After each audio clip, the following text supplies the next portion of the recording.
తండ్రి ఆస్తులకు కొడుకు మహారాజు కావచ్చు, కానీ తండ్రి ప్రేమకు యువరాణి మాత్రం ఎప్పటికీ కూతురే. ఎన్నెన్నో ఆశలతో పెంచానమ్మ గుండెల్లో, నువ్వే నా కలలన్నీ పెంచలేని కన్నుల్లో. నా తల్లివి నువ్వో, నీ తండ్రిని నేను, ఎవరినెవరు లాలిస్తున్నారో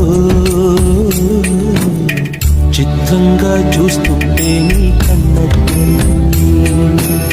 తండ్రి ఆస్తులకు కొడుకు మహారాజు కావచ్చు, కానీ తండ్రి ప్రేమకు యువరాణి మాత్రం ఎప్పటికీ కూతురే. ఎన్నెన్నో ఆశలతో పెంచానమ్మ గుండెల్లో, నువ్వే నా కలలన్నీ పెంచలేని కన్నుల్లో. నా తల్లివి నువ్వో, నీ తండ్రిని నేను, ఎవరినెవరు లాలిస్తున్నారో